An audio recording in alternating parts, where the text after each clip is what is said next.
Hospital Porter's Pride and Dignity. Stop the New World Order. Welcome to Panmo TV. Now this is kind of an emergency broadcast. An emergency broadcast about what happened on Friday night in Paris, France. I'm sure you've heard about it by now. Well, basically there was this horrific incident. Apart from 9/11, it's the worst terrorist attack in history. And well, it all began at 9:20 their time, which is 8:20 Greenwich Mean Time, where I am, and it started at the Stade de France. Stade de France is a giant stadium in northern Paris, where there were 3 explosions there, and the first one I think was the biggest. Basically, France were playing Germany in football, and it's an international friendly, and you can actually hear the moment. If you're watching the game, there's videos of it where you could hear the actual explosion, and everyone stops. The players stop and look up, and the people in the stands, they stop cheering. They carry on playing. They complete the full 90 minutes, but basically, it may have been an attempt to assassinate President Hollande, President of France. He was at the game at the time. He was there watching, so they had to get him to safety. 5 minutes later, there was an event at a place called Rue Alibert, which is in the trendy. This was a whole series of events in the trendy areas of Paris, which is like Les Halles and the 11e arrondissement, which is like big sort of like nightlife areas. Some of the sort of like bohemian, posh nightlife areas of Paris. Which Paris is famous for. There were actually 2 attacks in this area. There was a shooting at 18 Rue Alibert, which was at a place called Le Carillon. Le Carillon is a sort of bar restaurant place, which is a bistro kind of place, which France is famous for. Somebody walked in and started shooting. Then he killed quite a number of people there, shot a number of people there, and he walked across the road to another restaurant called Le Petit Cambodge, and he opened fire there, and he started killing a lot of other people. 15 people actually were killed in those 2 events, and 15 were injured. Then there was at 9:32, that's 8:32 our time, at the Rue de la Fontaine au Roi, I hope I pronounced that correctly, there was another attack. Someone started shooting in 2 areas, in the Bombière and La Casa Nostra, which are 2 restaurants in that area, and 5 people were killed, 8 injured, and the gunman got back into a car and drove off. 9:36 p.m, 8:36 our time, Rue de Charonne. News reports were already coming in then that again the same car, black Seat, it walked in. 2 men got out of the car, walked in, opened fire for about 3 minutes. 19 people killed. 9:40 p.m, 8:40 our time, Boulevard Voltaire. An attacker. One of these, they think it was one of the guys who had been firing, blew himself up. He killed himself by detonating some explosives he had on his body. He detonated just outside a restaurant called Le Comptoir, but 1 person was badly injured, no one was killed. And then probably the showcase of this horror took place at 20 to 9 our time, at the Bataclan concert venue. What happened was 2 men walked in where there was a band playing into this 1,500 seat sold out theatre, and started shooting. And they reckon they must have killed 89 people in that one event. They only had one of them shouted out "God is great" in Arabic, and someone said something about Syria, and then they were shooting. The band escaped. A few other people escaped backstage, but a lot of people were killed. In the end, the police shot one of the gunmen dead, and the other one blew himself up with, again, explosives. few questions come to mind there already. I'll explore this in more detail later, but there were two men with handheld assault rifles, AK-47s. They killed 89 people with, well, I've heard there are... I was talking about this on Mindset, and a guy, Trevor, one of the Mindset crew, he's familiar with guns, he's Canadian. He said there were 30 rounds, there's 30 rounds in each magazine, which means well, they were on rapid fire, so basically how much they need an awful lot of ammunition to kill 89 people. It's a big subject, but I mean, I don't know, but that's one of the questions comes to mind. I'll talk more about that later.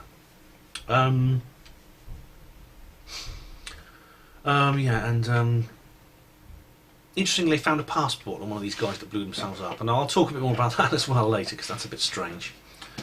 But then back at the last event happened at 9:53 p.m. 8:53 our time. A third suicide bomber blew himself up at a fast food outlet near the stadium. No one was killed, but again, it was it seems like they all had explosives on them. Now, one of the dead attackers was identified as a French citizen called Ismail Mostafa. Ismail Mostafa, blimey, you know. Sounds sinister, doesn't it? Yeah. Now, what's interesting, a Syrian passport was found next to the body of one of the three suicide bombers who struck near the south of France. Again. I'll come back to that later. We've heard that before, though, haven't we? Yeah. All 7 militants used Kalashnikov-type assault rifles and the same type of explosive vests. Multiple arrests have been made in Belgium as well as France. The city has issued an emergency hotline. Now, this is the worst act of violence that Paris has suffered since the German occupation during World War II. And of course, the question I immediately asked was, as everyone should ask, could this be another false flag? And when I first heard about it, I didn't say yes, it's a false flag. I mean, I've been accused of that, but I haven't. I said I think we should be suspicious. I think we should treat this with a healthy dose of scepticism with a C, not scepticism with a K. I'll come on to that later as well. Because when Charlie Hebdo happened in January, I suspected that it might be a false flag government operation, and my suspicions were turned out to be justified. And the details are in I've done a radio interview on Panorama Radio with Nick Holostrom, my friend and fellow researcher. Please check the description box. Charlie Hebdo was a false flag. And so the question has to be, was this? It's understandable I wanted to ask the question, well, could this be a false flag? And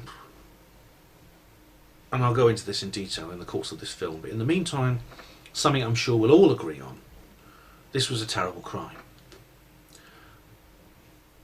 For all those who died, I can only say rest in peace. For their loved ones who might be watching this film, all I can say is you have my deepest condolences. I mean, I was in shock when 9/11 happened. God, it was all that time ago. I expect a lot of people are in shock this time. But I might be planting seeds with this film. We'll see. Now, somebody noticed that the incident took place on Friday the 13th. Ooh. Now, of course, that is associated with superstitions to do with misfortune, as well as a series of rather second-rate American horror movies. So, did they choose Friday the 13th for this reason? I don't know, because, I mean, do you remember the crane incident in Mecca on September the 11th? I wrote about that where a crane crashed on top of the big Al-Masajra mosque in Mecca. And I said I thought that might not be a coincidence, it happened on that day. The thing is, I mean, so is this a coincidence? I mean, I don't know, because I don't think... I have been to France, and if I recall, I don't think Friday the 13th is considered unlucky in France. I think it tends, this Friday the 13th thing tends to be a notion from the English-speaking world. North America, Britain, Australia, they believe it, but it's English-speaking countries mostly. Now, President Francois Hollande, he says that these attacks are an act of war, and he has placed France under a security lockdown. There's a nationwide state of emergency in progress, still going on now, 3 days later, including the closure of all the borders, and that has not happened since 1961. During the Franco-Algerian War, there was a terrorist campaign in France, in mainland France, as well as in Algeria, on French people there, and there was a national state of emergency and the closure of borders back then. It's not been done since in France, and I mean, I don't doubt that this is going to give way to more long-term strategic authoritarian measures in government, and that's an important point. Strategic long-term measures which are going to fundamentally change French society and the world beyond it. In fact, I mean, I was watching it on the evening when it happened, and I always got straight onto it, because whenever these events happen, always watch the initial news reports, because they are vitally important, because sometimes stuff gets out which you don't see in the official story afterwards, when the veil has come down and the narrative has been put in place which everyone obeys obediently. One of the things they said was that one of the reporters lamented that if only this kind of attack would not be possible in London, because London is completely covered by CCTV. Paris has less than 10% of the number of cameras that London has, so maybe Paris needs more surveillance. It needs a surveillance state, needs more databases, doesn't it? I mean, it was generally an unlucky weekend for France, because the following day there was actually a train crash. 10 people were killed. A train derailed. It plunged into a canal in Strasbourg, near the Alsace region, or in the Alsace region. Now, I'm not saying this isn't connected. There's no evidence to suggest this is connected, but it could be sort of reverse serendipity. I often find that fortune or misfortune runs in streaks, in periods, in waves. Now, last thing I heard, that there were 129 people had been killed in Paris. 352 were injured. 99 were still on the critical list. And of course that means the death toll is going to rise. If 99 are critical, some of those people will die. Now, ISIS have claimed responsibility for the attacks, yes. And as I've explained in previous videos, that ISIS are the product of Western intelligence agencies anyway. So in a sense they're admitting that it's a false flag in that sense. I'm just wondering if it's another kind of false flag, one which is directly organised by the government. And of course the main terrorist suspect is Omar Ismail Mostafa. This sinister name, I mean, it's like, I bet, no doubt there's going to be a picture published of him with a big black beard and a scowl on his face and evil beady eyes. You know, he's I mean, I'm a fiction writer. I know how to create convincing villains. Anyway, the French police, yeah, there's a photograph been issued of a guy. You've probably seen it. I'm not going to bother putting up a slide. You know what he looks like. Abdeslam Salah. Yeah, he's born in Belgium. He has this sinister name. He doesn't have a beard. He doesn't have one eye. He doesn't have a hooked hand. But he's got, you know, he's still pretty mean looking. And basically, there's a manhunt for him at the moment. He managed to escape from Paris apparently, and now they're looking for him. If you know his whereabouts, report to the police, but do not approach him. He is armed and dangerous, etc. Apparently he's the brother of one of the suspects as well. Now the memorial memes have emerged. They emerged very quickly, and people show their condolences for the victims and solidarity with the French people in this hour of need. And I don't think there's anything wrong with that. I think it's a good thing. There's the Eiffel Tower peace symbol. You'll see this. You'll see some of these at the end of the video. This came out literally minutes after the full scale of the atrocity became clear, and it went viral. People are decorating their Facebook profiles with filters of the French flag, and the French flag's been projected onto important landmarks around the world, like One World Trade Center in New York, the National Gallery in London, Sydney Opera House, the Brandenburg Gate in Berlin. They've had this tricolore, as it's called, projected onto them. And this is the equivalent of the pencils on the Je suis Charlie tableau, which you've got. These are going around Facebook at the moment. There was a special Requiem Mass at Notre Dame Cathedral yesterday as well. I haven't watched it yet, but it was on. It was broadcast. And there was another incident. This is interesting. This was at Gatwick Airport in this country. A man was arrested for being in possession of firearms. He actually was chased by the police. He threw a gun into a dustbin and fled and was arrested. And it sounds almost comical. But the entire airport was shut down for the whole day, and the bomb disposal crew had to scour it from top to bottom as a precaution. At least one terminal was shut down, I think. But the suspect is a Frenchman. He's called Jérôme Chory, and he was booked on an EasyJet flight to Paris. His motives are unknown. So the question is, I mean, after 3 days has gone past and we've had a chance to look at this with a clear head, is there any indication that not all is not what it seems to be? I think yes, definitely there is. And the most obvious anomaly is one which I'm sure you're used to by now. It seems to recur at a lot of these false flag attacks. Passports. Yes. Little paper booklets survived an explosion that was so loud that it echoed around all around the Stade de France stadium. Now, that explosion was detonated. It was a man who was carrying explosives on his body. They were tucked into his vest. When those detonated, his body must have been completely fragmented instantly by the heat and the shockwave of the blast.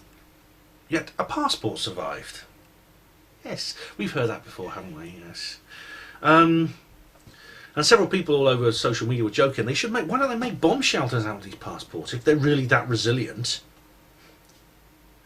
They eventually did find the Black Seat getaway car, and it had several AK-47 assault rifles tucked in there. There were no Qurans. I mean, they forgot to put the Qurans in. I mean, they got to have a big box full of them in the boot, don't they? You know, these copies of the Holy Quran. They didn't have any of those. It's just a bit unusual. Now, am I alone in thinking it's strange that if a gang of criminals want to rob a bank, they have to resort to pistols and sawn-off shotguns, even though they're the mafia or something, and they can get hold of anything they want? But yet, terrorists in the same country manage to get hold of full-grade military arsenals. You know, am I the only person who thinks that's a bit strange? Well, Nick Colostrum certainly does. He's wasted no time. He he didn't know. You know, I phoned him up on Saturday morning and I said, Nick, what do you think about all this in France? And he went, what? And I said, everything that happened in France last night. And he said, what happened in France last night? I said, Nick, turn on your TV. And he must have been doing something else, but he didn't know about it. But he got to work on it. He's done if you go to terroronthetube.com, he's just put up a new article all about this. Didn't take him long to find out a few things. So, I mean, what happened was, when it happened, I made some predictions. I said there'll be some predictions. If they come true, I'll sort of know that these are kind of like the things that you expect to see on a false flag attack. I made some of these predictions. Now, one of those was the passport, which has come true. Check. Another one, exercised by security and emergency services going on the same day. Check. Yes. A journalist called Patrick Pelou explained on French radio that the Paris police were prepared because, as luck would have it, they planned to exercise and train on the same day, on that morning of that incident when it happened. And not only that, they planned to train for exactly the kind of multi-terrorist bombs and guns assaults that actually happened. Check. There's another thing that I think we need to look at as well. It's slightly more speculative, but I want to examine it.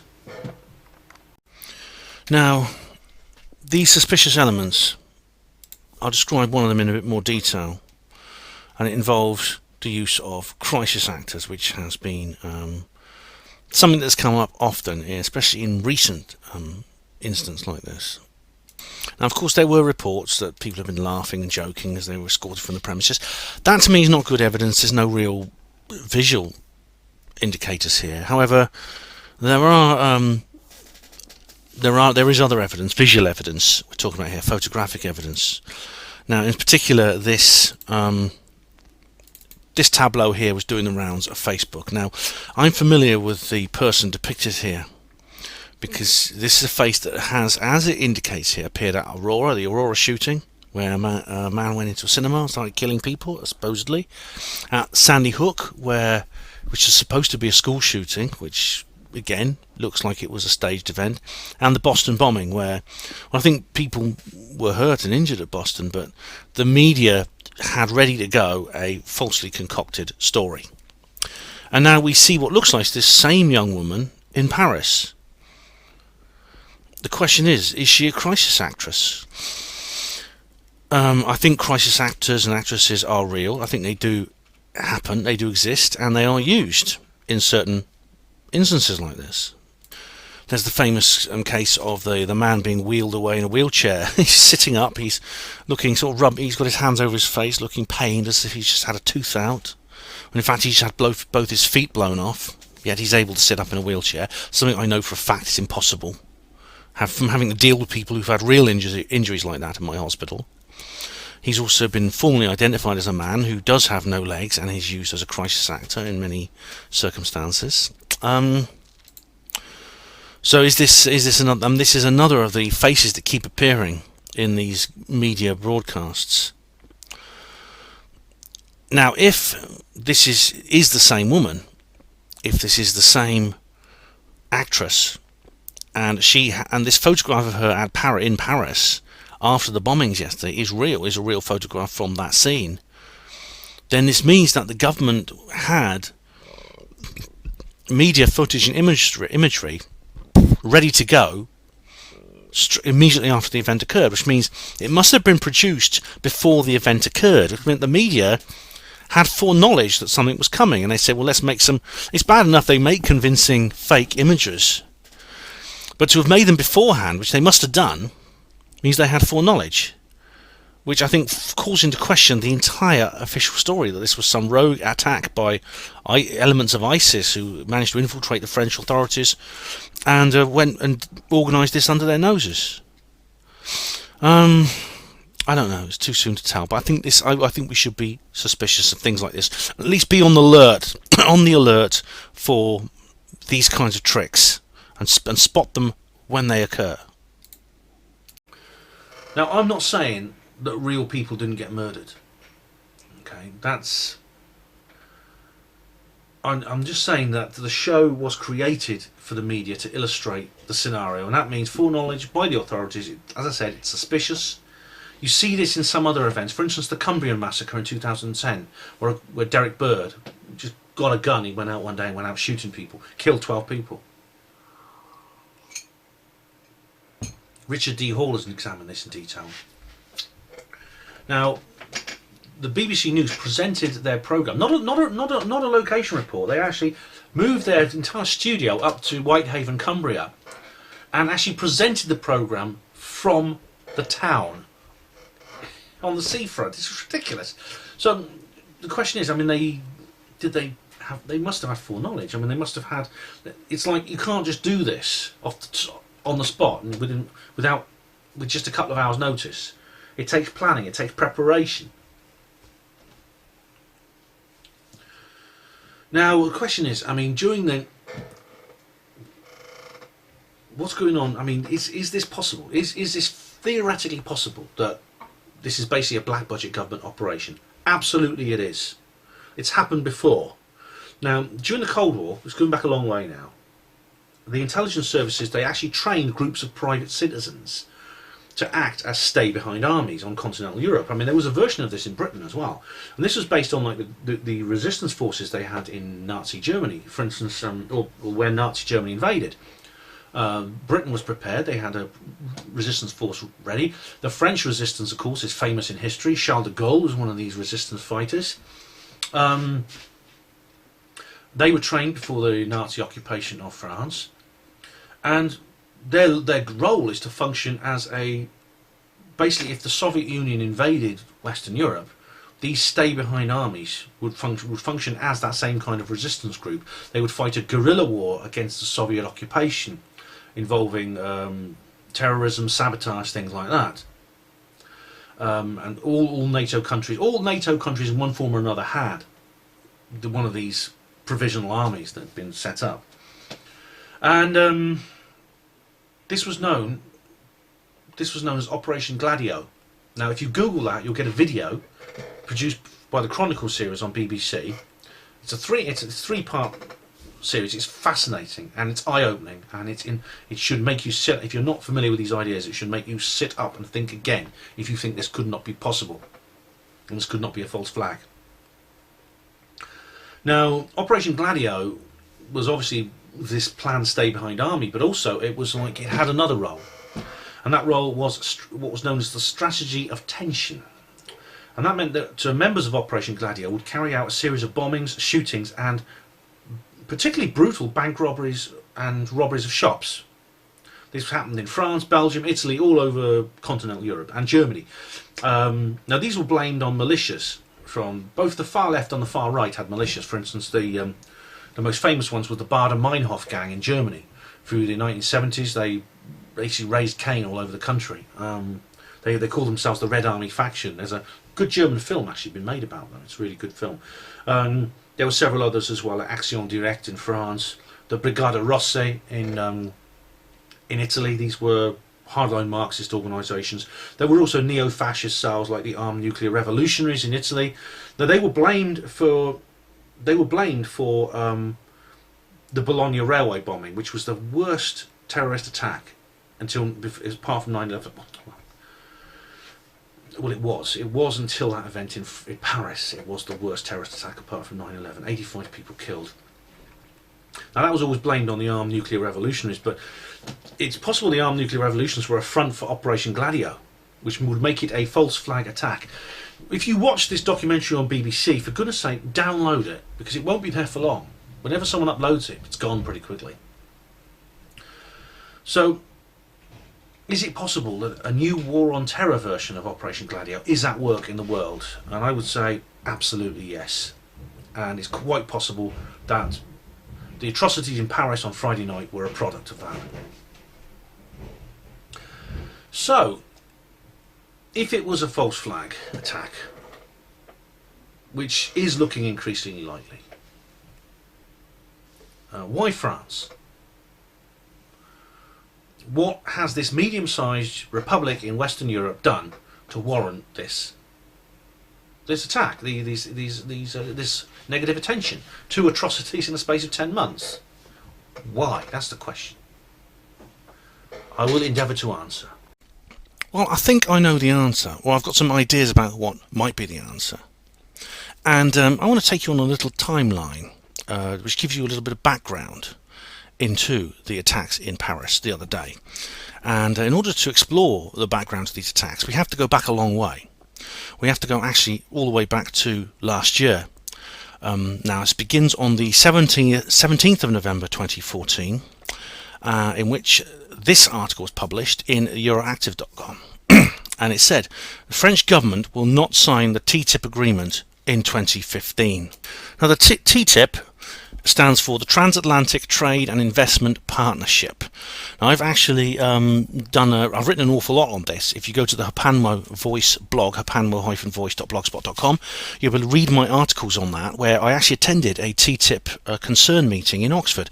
And I won't bother. I'm not going to put the links in the description box because there's too many links in there already. But if you Google TTIP in the search box of the Hapanmo Voice blog, you'll find the background to this.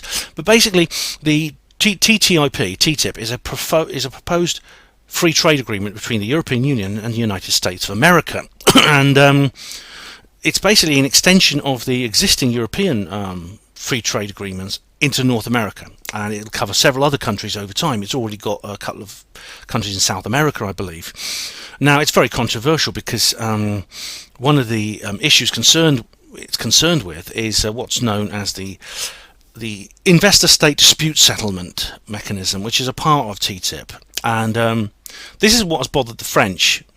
France has actually said they're not going to sign it because of this ISDS. Now, the ISDS is actually it's very, very wise, because the ISDS is actually a system by which corporate interests can supersede national laws. So, for instance, if McDonald's or Pepsi Cola want to put a plant in Ecuador and they want to knock down a housing estate to do it, The Ecuadorian government can't, because they've signed TTIP, if they get involved in TTIP, they can't then turn to the company and say, you can't do it, because this is our country, these are our people, you're going to displace them, so we're not going to allow you to put up this plant.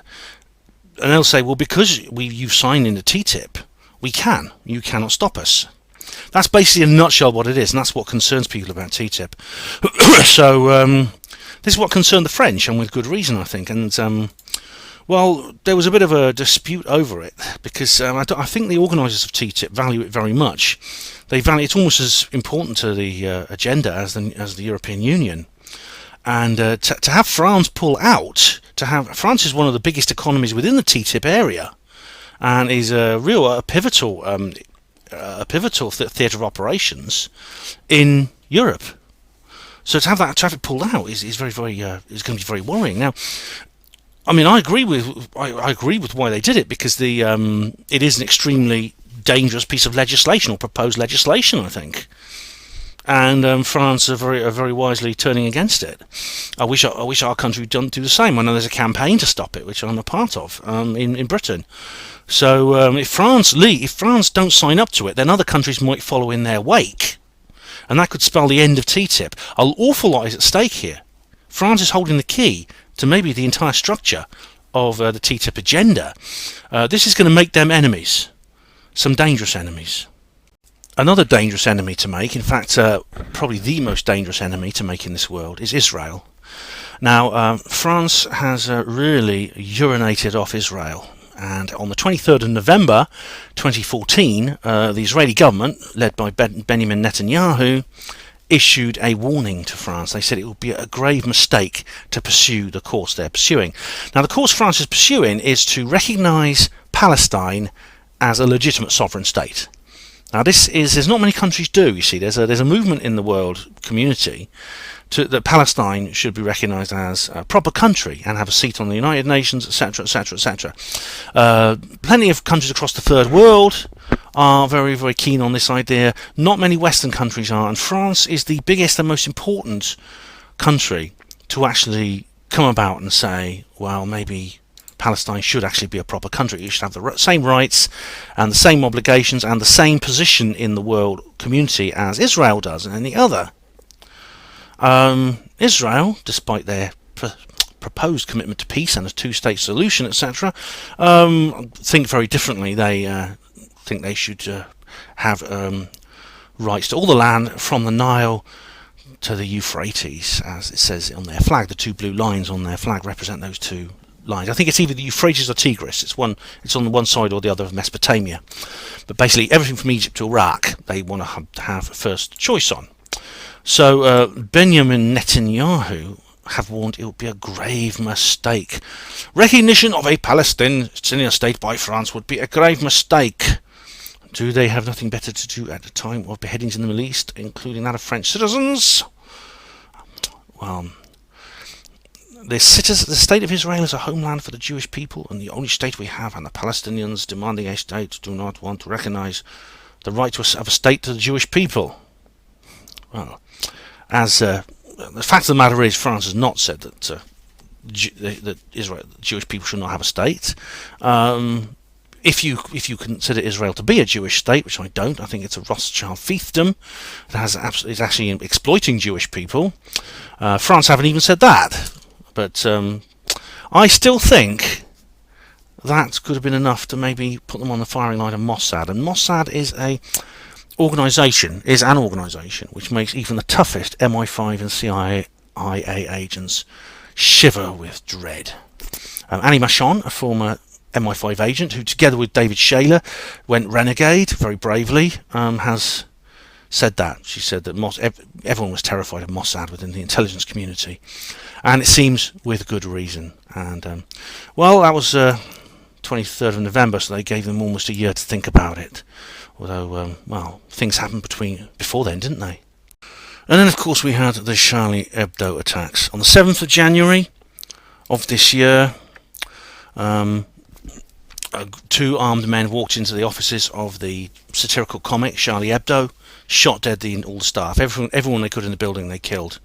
They went on to kill a policeman, shoot several more people, and eventually there was a standoff and a siege which led to the two killers being killed by the police, and another guy who shot up a Jewish supermarket, held people hostage there. That of course was just a preliminary of what was to come. Well, it shocked the world. Charlie Hebdo. There was these people walking around with pencils and things and saying "Je suis Charlie," etc., etc. Well, worse was to come, of course. But you may think, well, surely someone in the French government must have guessed what was going on, because at the time when Charlie Hebdo happened, I pretty soon worked out it was a false flag, together with the help of research from other people. You see my interview with Nick Colostrum in the description box where I talk to him about that. It wasn't long before we worked out it was a false flag, but surely people in the French government must have worked out it was a false flag.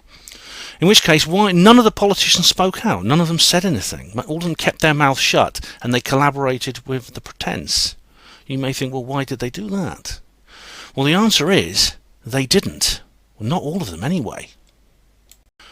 But I'll come to that later. Let's first explore another motive of what I think that this attack might have happened. Now, this concerns the recent lecture in London by Dr. Stephen Greer of the Disclosure Project. Now, regular viewers will know, and there will be a link in the description box to this, to the video where I discussed this, that I myself went along to that lecture in London with my friend Colin Wolford, and we listened to Dr. Greer talking about what he'd been up to and his various adventures in luxury retreats and tropical islands off the coast of Australia and all the other places he goes to, because he mingles and rubs shoulders with the brightest and best, of course, because he's so wonderful. But anyway, not to denigrate Dr. Greer, to give him his dues, he came up with something quite remarkable. He had been at a very luxurious retreat, of course, in Brittany, with several people from the French Ministry of Defence, called Ministère de Défense or something like that. And he managed to secure this process began in 2007, but he's just secured it recently in the last couple of years, a document which he talks about in his lecture. Now, the lecture, if you go to the link in the description box where I do talk about this on Hapanmo Voice, the Paris attacks article I wrote, there's a link in that article to the actual video recording of the lecture in London by Greer, and it's about 1 hour into the film, 1 hour into the recording, where he starts to talk about this amazing document he's got, which talks about the UFO phenomenon very seriously. It takes it very seriously indeed. So you've got to ask yourself, I mean, is this what is the reason behind what's happened to France in the last couple of years? What I'm saying is, could France be about to become, or could maybe they were intending to become in the past and have changed their minds, the disclosure nation? And I can't wait to talk to Stephen Bassett about this again. As I said, look in the description box, you'll hear more about it from me. But if France is about to say something publicly about UFOs, would the globalist lords and masters, who believe they are the rightful rulers of a global fiefdom, as Ian R. Crane calls them, would they not want them to? The answer is yes. And would these powers that be have the means, motive and opportunity to send a stark warning to that country to bring them into line? Without a doubt. And there's a strange parallel here, because they're actually doing this with Russia at the moment. Russia are well, it's for a different. I suspect it's for a different reason. Some people say it's UFO connected, but there may be many reasons why there is this war on Russia being waged at the moment. But Russia is really in the firing line of the world community right now. The reason the oil price is crashing is to try and sabotage the Russian economy, and there's many other ways in which Russia is being attacked. And I think it's possible they might try to do something similar with France. So that's that I think is something we need to be wary of, and this could be the reason why everything happened in France the other day. Now, one of the oldest and most senior statesmen and most experienced statesmen in France today is Jean-Marie Le Pen. He's I think twice now he's been a presidential candidate. He almost won a couple of times, once I think. And he's been interviewed in several newspapers recently about, well, I say recently, quite recently, about the Charlie Hebdo attacks. And this was an article that was originally published in Komsomolskaya Pravda, which is a Russian newspaper, and it was reproduced here in the Radix Journal, which is an online magazine. And this was published on the 17th of January, just 10 days after Charlie Hebdo. And there was a big uproar in France about it. But basically, Le Pen says something very interesting indeed at one point. He says... he talks about the forgotten passports of the Kouachi brothers. Now, the Kouachi brothers were the two men who allegedly shot up the office of Charlie Hebdo. And he says that this reminds him of the miraculously surviving passport belonging to a terrorist that fell out of a burning plane on September 11th, 2001. New York was in flames, but the passport was clean. We've just seen that before, haven't we? He goes on to say, we are told that the terrorists are idiots, which is why they left their documents in the car. The Charlie Hebdo shooting has the modus operandi of the special ops. We have no proof. I don't think the French government acted of alone. It's just a guess, but they allowed this crime to take place, he said. That's what he suspected. So this is quite something, a statement from someone like this. This is rather like Paul Hellyer talking about UFOs being as real as the planes that fly above our heads and things like that. Also Eric Gehry going to the United Nations and things like that. This is a major international statesman, a major political figure in France, talking about how he believes that Charlie Hebdo was, as we now know it is, a false flag. And guess what? Just a few days after he did that interview, or released that article, he was almost killed when a fire started in his house. I say started, accidentally. The news report is very, very careful to state that it was an accidental fire, of course. And he basically had to climb out the window to escape, and his house was a write-off. It's quite something. He didn't. I don't think he suggested that there was anything suspicious about this, but perhaps he should have done. Because it just seems a bit of a coincidence, doesn't it? And, well, I'll come on to the idea of coincidence again soon, but it seems odd. He speaks out about how it might be a false flag operation, then he's almost killed. Benazir Bhutto, same thing. She talks about the faking of the death of Bin Laden. She is killed. There's several other examples like this. Dr. David Kelly, Robin Cook, the list goes on. Are they all coincidences, skeptics, hey? And now finally we come to the end of this prelude period, and it ended literally hours before the first guns and the first bullets and the first bombs were unleashed on Paris. The news announced that Mohammed Enwazi had been killed. Mohammed Enwazi, known as Jihadi John, is a British leader of Islamic State, and he became infamous in the news before he was even formally identified for beheading hostages on live camera, which seemed curiously high quality studio footage material. We certainly found out later. He became famous for that, and he became the most wanted man in the world. Now, personally, I doubt this man ever even existed. I think he is like Ogilvy. If anyone's read 1984 by George Orwell, if you haven't read it, why not? Please go and read it now. It's on Project Gutenberg, if you want to understand the world we live in. I think Ogilvy is an imaginary character that Winston Smith makes up for his job at the Ministry of Truth as a war hero, an imaginary war hero. And he makes the point that once his character is created, it'd be indistinguishable. It'd be impossible to distinguish his fictional character from a real historical character. So anyway, the drone strike apparently at Al Raqqa in Syria killed Mohammed Enwazi, and it was all trumpeted on the newspapers. Now again, it just seems very strange. That almost set the mood for what was about to happen that very evening. And of course, skeptics will say, it's just a coincidence, Ben, it's just a coincidence. Well, I mean, as I've said before to you skeptics, okay, if you say things are coincidences all the time, you're in grave danger of forming an unfalsifiable hypothesis, which means your premise cannot be refuted. It has internal it has an internal logic which makes it invulnerable to refutation, which, as you know, is a logical fallacy. I hope you know. Surprising how few skeptics do know that. If you're going to say something is a coincidence, then you have to state where your statistical ceiling is beforehand. Before you make your observations and collect the data, you have to have a statistical ceiling above which you will no longer accept that as a coincidence. You have to have a cut-off point in terms of statistical probability where if it goes above that, you say, okay, that can't be a coincidence. If you don't do that, then you've got a get out of jail free card. And to illustrate this fallacy, I could show you a beautiful Renaissance painting and say, well, is that a painting? And the skeptic will say, of course it is. I say, how do you know?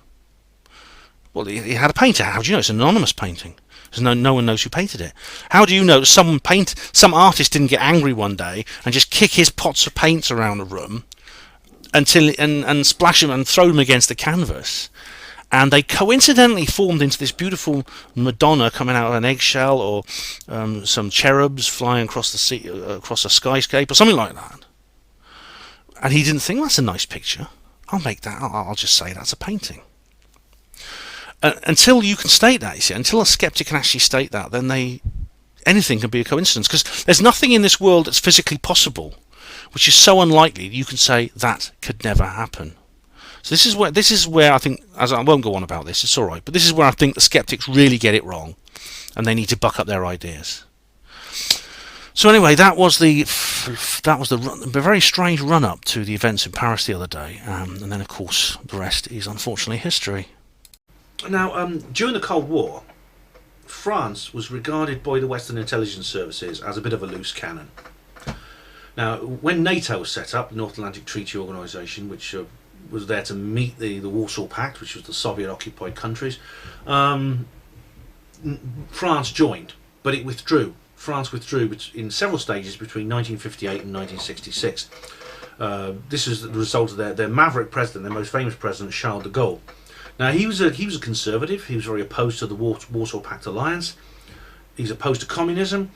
Yet he decided that France, if they were going to face up to this threat, they were going to do it independently. They were not going to get involved in any obligations with other countries. He would only form unilateral and voluntary alliances with other nations in order to meet the Soviet threat. He would not actually. He was determined that France wouldn't sign up to any kind of anything obligatory when it results to other NATO states. Now, for instance, Britain, Germany, Netherlands, they were very accommodating to the USA, for example. As you'll know, the Americans built lots of bases all over those countries, like Rendlesham Forest, like the Woodbridge Bentwaters base was one of these NATO American bases in Britain, where the UFO came down in 1980. Charles de Gaulle, he refused permission for any American bases to be built on French soil. He declined to allow the US military to use French facilities, and most famous of all, I mean, you might remember, but in 1986, when the Americans went to bomb Libya from British bases, they had to dogleg around Spain. They couldn't fly through French airspace on their way to Libya. They almost ran out of fuel. And there was also an incident in June of this year, actually, in which the Secretary of State, John Kerry, the US Secretary of State, he was in France, and he likes to ride his bike wherever he goes. He's a keen cyclist, even though he's 74. He's quite fit. It looks like there might have been an assassination attempt on him with French collusion. That's a long story, but I wrote about it on the Panorama Voice blog. Now, France is a very powerful nation in terms of its military. It has a blue water navy. It has an army that is capable of worldwide deployment. It has an intercontinental air force. It is a major military power. It has an independent nuclear deterrent as well, rather like Trident, where missile launch systems based on at-sea nuclear submarines.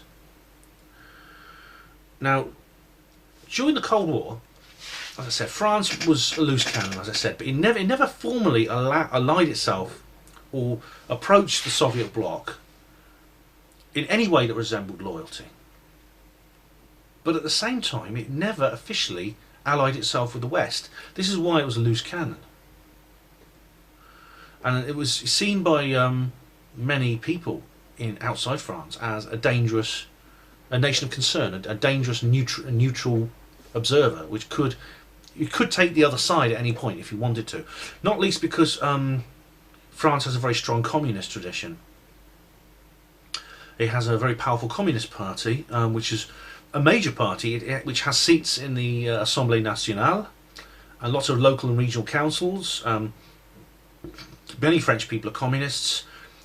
The Communist Party regularly receives over 10% of the electoral vote. It is, like I said, it's among the first tier parties. They don't have a two-party system in France like we do. They have about 5 or 6 major parties who tend to form coalitions or sometimes swap places from each other. The Communist Party could easily form a government in France. Now, I don't know if you remember Spycatcher. It was a book by Peter Wright, who was a former MI5 officer. But Peter Wright was a fascinating book because it became a bestseller because the British government tried to ban it. And as a result, it became a bestseller. If only they'd kept their mouths shut, which I'm sure they wish they had now, probably hardly anyone would have read that book, but it became an international bestseller. And the memoirs of Peter Wright. And among the other incriminating information within its pages, I found something very strange. Like, for instance, if you wanted to have a guess, who did MI5 spend most of their time spying on? Which country do you think they were most concerned with spying on? Now, before I read that book, and I'm sure before you read that book, you would say Russia, the Soviet Union, definitely. The enemy in the Cold War. No, it was France. Peter Wright spent most of his time, most of his resources, spying on the French, the embassy in France, French secret agents that were living in Britain. Strange, isn't it? So, I mean, the Cold War is over now. So, obviously, France is doing something else in today's world. In today's world, to get it blacklisted, and I've been through several of the scenarios where I think France has had its card marked. I don't know. I'll talk about. I go into this. The thing to look at, right, is to go to the Hapanmo Voice blog. Go to the links in the description box. There's the Hapanmo Voice blog where I've been writing about this for the last couple of days. There's a special radio show of the Mindset podcast, which is now available, and also by the time you see this, it's maybe available. If not, it's going out on Tuesday night. That's tomorrow night from the time of filming, the day of uploading. And that is a Hapanmo radio special on the Paris attacks. And there may be some updates by the time that radio show goes to air. If not, listen to it. If you're listening to this, if you're watching this program more than 2 days after I uploaded it, then the podcast will be available. Link in the description box. Now, this is a vicious crime, and understandably, when something like this happens, it raises harsh emotions in people.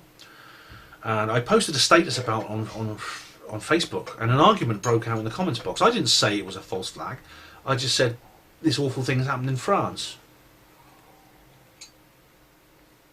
Immediately, this lady I know, she posted in the comments box, indignantly denying this could possibly be a false flag attack, and other commenters came in, they challenged her, and before long there was an exchange of insults. I had to break it up. And that's a shame, but it's inevitable. And there's someone else I want to talk about. I won't name her, but she's another. It's not the same person, but she's another person who I've known for a long time. She was a Facebook friend of mine, and I've met her a few times, and I've spoken to her. And she posted a status yesterday asking in no uncertain terms that if anybody thinks the Paris attacks were false flag operations, they should immediately unfriend her. And what I did as requested, I posted, I'm very, very sorry, I'm going to miss you. This is not what I want, but I'm going to do as you request. I'm going to unfriend you. And then, which is sad, because I like her. But a bit of an argument broke out because she wrote to me, strange, she wrote to me demanding why I unfriended her. And I said, well, this is why. And she ended up hurling abuse at me and blocking me. It's just sad, it's sad when this happens, but I'm not going to deny what I believe is true on such a serious matter for the sake of keeping the peace. It's not the first time this has happened. You'll remember the Holtgate event and the video being flagged for copyright. Oh yeah. I'm saying what I'm saying right, about this. I'm talking to you about this because I believe that innocent people have been targeted and murdered. They've been murdered, and the evidence leads to suggest that it was a black budget government operation that killed them. Innocent people, rock concert goers, diners in restaurants, people at a football match were targeted. How is it respectful to the memory of those killed and the feelings of their loved ones to deny evidence of who their killers are? Now, I've done a video called "Show Some Respect," which you should look at, where I talk about this relates to 9/11. You get this with 9/11 all the time. If you're a conspiracy theorist, you're so heartless. How could you do this? Don't you respect the people who died? It's like if you were seeing some old lady getting the blood kicked out of her by a gang of thugs. They kicked her to death. They grabbed her handbag and ran off, and they left her to die on the streets. You're about to call the police, and then you say, I mustn't do this. If I call the police and alert the fact this horrible crime has happened, then I'm showing disrespect for the memory of that dead old lady. See, this is how absurd it is. And, you know, maybe if we speak out about these anomalies, and we show the whole world what's going on, make people aware what's really going on, then maybe we can prevent these attacks happening in the future. I went to see a movie. A movie premiere last week called it was Incontrovertible. It was all about 9/11. It was very poor when it came to the evidential side of it. It didn't mention Dr. Judy Wood or anything. It carefully avoided that subject. But it did bring up the idea that, you know, it was addressing people in government forces, for instance in the police, in the emergency services, in the armed forces, in the judiciary. There's no point going to the politicians, they're a waste of time. Go to the enforcers, go to the foot soldiers. Because these people are the ones who need to rebel against their pathological supervisors, like we all do. And so I would say that to anyone watching this, you know, you're not being disrespectful by speaking out about these things if you really believe they're true. And in fact, if you have evidence that this is a false flag operation and you keep quiet about it, then you are collaborating. You are collaborating. And I say this to anyone who might be on the inside in the know within the government. Please speak out. Contact me. Any information you give to me will be held in the strictest of confidence. But please tell me or tell somebody in the conspiratorial research community. Just contact anyone you feel comfortable with and tell them what you know. And I said to this woman who blocked me on Facebook, this is my position, okay?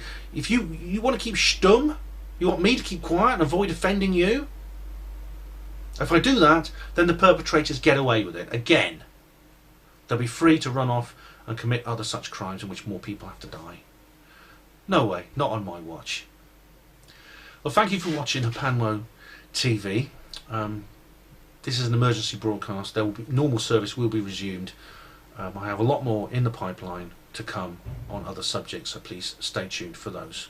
Thank you for watching. Hospital Porters, Pride and Dignity, Stop the New World Order.